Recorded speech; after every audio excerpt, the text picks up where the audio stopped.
Hey everyone, this is Teresa from Base 10 Montessori, and today we are going to talk about Chapter 21 from The Absorbent Mind by Maria Montessori. And this chapter is titled Children's Possessiveness and Its Transformation. Now, this is a very short chapter, but it has a lot in it. And there are some things in here that can be taken out of context and create some controversial talking points. So as we go through some of the quotes from this chapter, I'm going to stop and explain what she is talking about because there are plenty of opportunities to misunderstand what she is talking about. So with that being said, let's jump into this chapter and start talking about children's possessiveness and the transformation that we want to see in the classroom and the home environment. So here we are on page 195, and she's talking about the spark of concentration that happens in a young child. And she says, so in the case of children, the first thing that strikes us is a phenomenon of concentration on some one thing. Without concentration, it is the objects about him which possess the child. He feels the call of each and goes from one to another. But once his attention has been focused, he becomes his own master and can exert control over his world. And as someone who has worked in childcare and in Montessori, I've seen that behavior of going from one thing to the next thing with no concentration, right? They possess the materials, they possess the objects. They just want the objects and then they play with them and they're done. And this is what happens when we give children lots of toys and lots of things that are really novel, but that novelty wears off quickly. And what we're looking at when we're getting into this chapter is what is it that we need from the materials in our environment to go from possession to this transformation. And concentration is an important ingredient. And we're going to talk more about that as we go along. On page 195, Maria Montessori tells this story of concentration. She says, in a little girl of 3.5 who attended our first school, the intensity of this was amazing. With many interesting things on all sides, she could not be distracted from her work. Such a depth of concentration is seldom seen except among adults, and then only in exceptional personalities. It is usually taken as a sign of genius. Naturally, in a child so young, it could not be of the same caliber, but finding it always present in different children, we had to accept it as something fundamental. Just as in using a compass, the fixing of the point is what enables us to draw the circle. So in the child's formation, the fixing of his attention is basic to all that comes afterwards. No one says it must always fixate in the same way or on the same thing, but unless it does fixate, formation cannot begin. So she's talking here about an experience from one of her classrooms, about how this child, when they fixated on something, when they started to concentrate, they couldn't be distracted. And that is really what we want to see in our classrooms. We want to see children concentrating, not just possessing an object or going from one object to the next with no purposeful meaning or work. We want to see the child be fixated or enamored with an object. On page 196, she starts talking about the development of the will. And this is a really important subject in AMI Montessori. This is something that we write a paper on. And right here she says, how can any teacher expect to induce concentration in a child of 3.5? One thing is certain, that no child concentrates just by making an effort of will. After concentration will come perseverance. This is another trait of character which now has its turn to unfold. And so right here we're talking about how the work develops willpower. It develops the child. It develops the character of the child. And so you can't expect them to approach concentration, approach all these character traits, having already developed the will. The development of the will is a process, and it's a process that the child works on through real work in the real environment with real materials. It's not something that they can happen upon through fantasy play. It's not going to happen if they're just going from one object to another or simply possessing an object. They need to have some concentration. So they need to develop the will through work. Sometimes we have it backwards. Sometimes we expect children to exert this willpower when they haven't developed the will yet. So we have to develop the will. We have to develop the child's will. And we do that through work. And like I said before, an important ingredient is concentration. On page 196, she continues to talk about concentration, but in the context of repetition and perseverance with work. She says repetition, which begins after the first concentration, produces a kind of consolidation. It marks the beginning of yet another stage in human character formation. Here, also, the will, which acts as not the child's will, it is nature's will. The children in our schools choose their work freely and show this power unmistakably. It is the ability to carry through what he has begun. So notice the order that she's talking about things here. We're talking about the development of the will. However, like I said, it's a process. So this process all starts with concentration. So we begin with concentration, and then all of a sudden repetition happens. So a child who concentrates on a work will go back and repeat it to perfection. And she said this produces consolidation. It marks that beginning of another thing that happens. And this leads to perseverance, right? So we have this spark of concentration that makes them want to repeat a lesson, repeat a work, perfect that work. And this leads to perseverance, and it is the ability to carry through what he has begun. And so this is really an incredible thing for 3-year-olds to achieve. And honestly, sometimes this is a really incredible thing for a 40-year-old to achieve. I think we can admit that there are adults who struggle with this as well. So this is the process we're talking about. And notice she makes the distinction that this isn't the child's will, right? It doesn't start out being the child's will. There's something in nature that calls the child to do this work. And so it can't just be any work. It has to be one that appeals to the nature of being a child, right? Those windows of opportunity, those sensitive periods, they have sensitive periods for movement, for refining the senses, for language, for order. And so nature has this way of putting the child together, and it has this amazing impact on what the child will choose. And if the child can get in tune with that, with what's naturally happening in their development, then they can go through this process pretty easily. But when we start putting roadblocks into development, you are going to see deviations start to occur. On pages 196 to 197, she's talking about independence. This is where it starts getting a little tricky, and this is where people can misunderstand what she's saying here. So let's read it and then we'll break it down. She says, if the child is to exercise this power, it is clearly necessary that he should not be directed by someone telling him what to do at every moment of his life. Inner forces affect his choice. And if someone usurps the function of this guide, the child is prevented from developing either his will or his concentration. So if we want him to acquire these traits, the first thing we must do is make him independent of the adult. And this is where it gets a little tricky, because some people can interpret this to mean just let the child do whatever he wants and that's fine. And that is completely not what Montessori is saying here. In fact, I remember going through training and Dr. Dubovoy was talking about how if you have a classroom full of children that are not using the materials correctly, you have to take all of them off the shelf and start again, right? You have to limit them.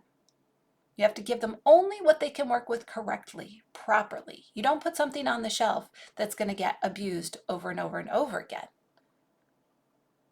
So it's not about giving the child whatever they want or letting them do whatever they want. It's about making them capable of being independent from the adult. And there is a lot of work to be done in helping a child become capable of being independent, right? We have to show them the skills for tying their shoes. We have to show them the skills for putting on a coat. We have to show them the skills for washing dishes. These are the independent skills we're talking about. We're not just saying let children run free throughout the classroom, letting them choose whatever they want. First of all, in Montessori, we have a prepared environment. You have a prepared adult. These two important things are going to dictate whether or not your environment succeeds, because you must prepare the environment so that, first of all, there are many good choices for the child to have in the environment that help them become independent. And also, it also connects to that will of nature. That natural will that she was talking about means that the children have a certain demand for development. They have a demand for movement, for refining their senses, right? So our environment reflects the natural way children develop, and we give them a very specific lesson and a plan to develop those skills. And we do it one isolation of difficulty at a time. We don't combine difficulties. We don't give them too many difficulties. We don't give them more independence than what they're ready for. And so I want us to be careful when we're looking at a quote like this, that we don't take it the wrong way and just say that, oh, well, I don't want to tell my child what to do because that's not Montessori. Notice here that she says it is clearly necessary that he should not be directed by someone telling him what to do at every moment of his life. And so that clearly indicates that there are moments that the child needs to be directed by an adult. But the older they get, right, our goal is to make them independent, to make them capable of doing things on their own. And that is a process. That's a plan. It's not just something that occurs naturally in children. We have to plan for it and we have to guide them. On page 197, she talks about the natural laws and how purposeful work affects development. And she said there are natural laws which guide growth and formation, and the individual must follow these laws if he is to build up his character, his inner self. It is a part of creation, not education. Children who have been prevented from developing fully often show character traits that disappear when they become normalized through work. And so what we're talking about here is the psychology of work, purposeful work. And we know that this is true because it is true for adults too, right? How do you behave when you don't have purposeful work? If you are in a job where you are very unsatisfied, where you are very unhappy, where you don't feel like you have purpose, how do you respond? If your life doesn't feel purposeful, if your work doesn't feel purposeful, how does that feel to you as an adult? Now imagine the same idea with a child, only their work is different, right? Their work is to grow up and become independent. There are natural laws that the child has to follow for development. So the work that they have to do, it must be purposeful, and it must complement those goals of development in nature.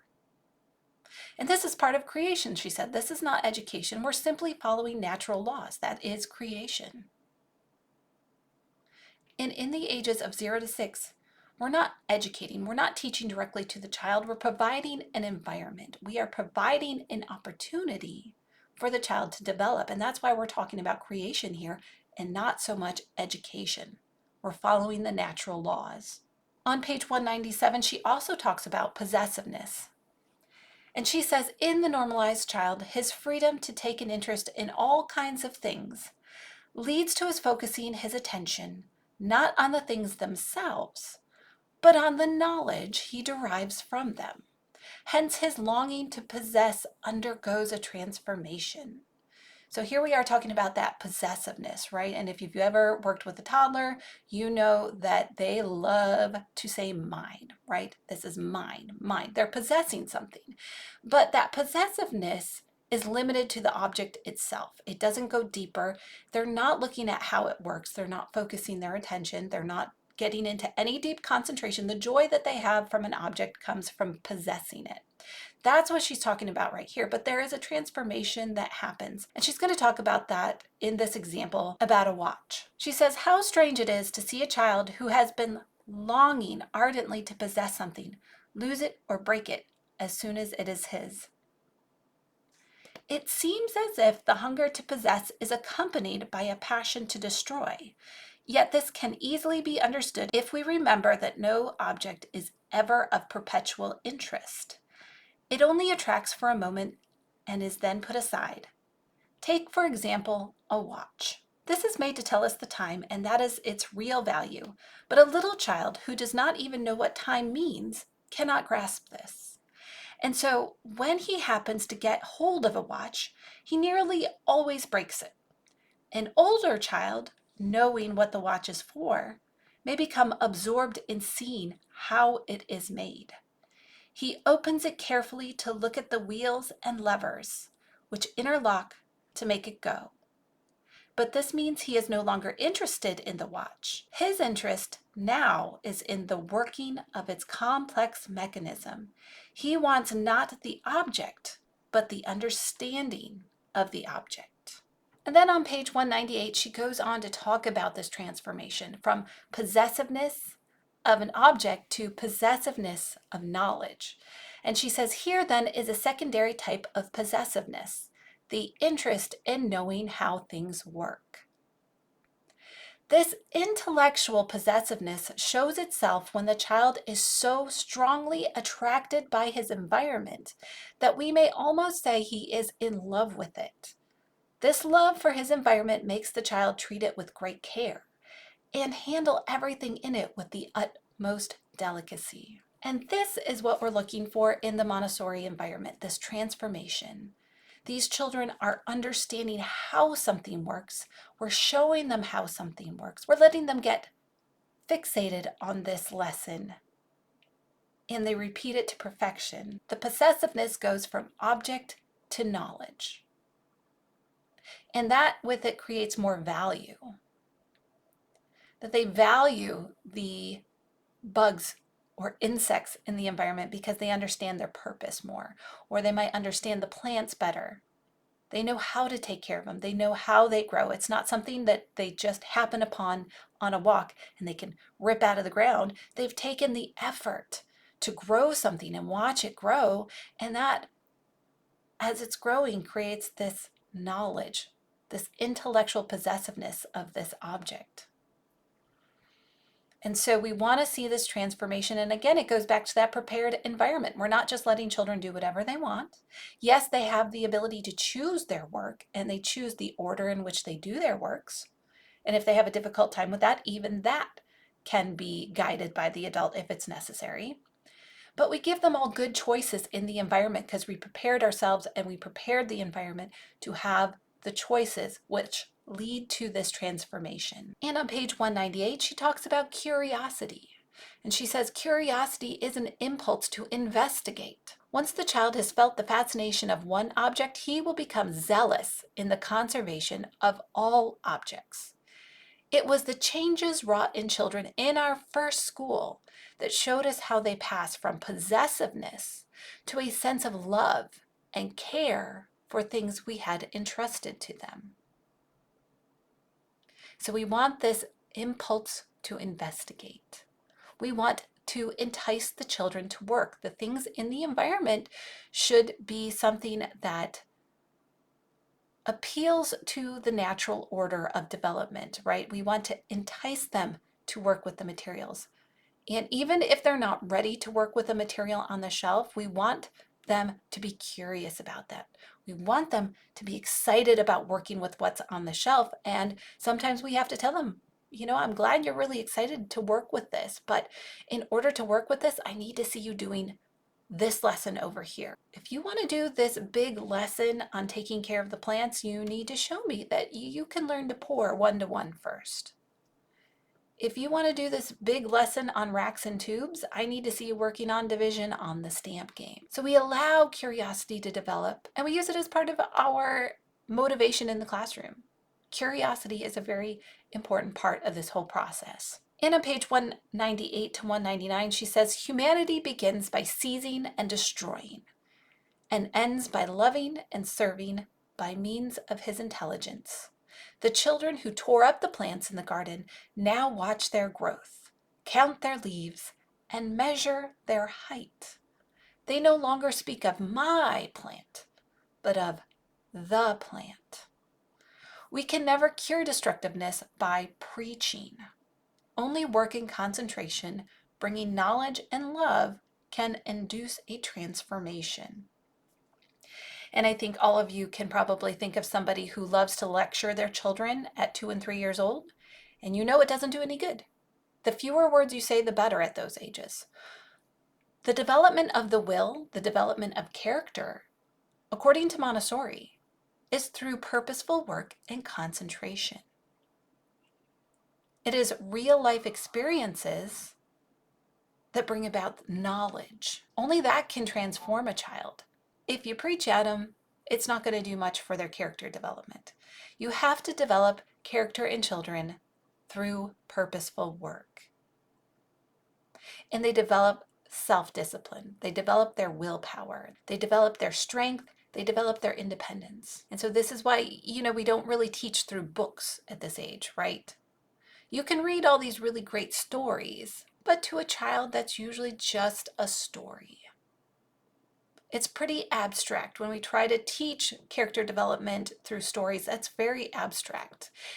It is better for them to experience consequences with real materials in a real environment, in a well planned out way. And that's what we do in the Montessori environment.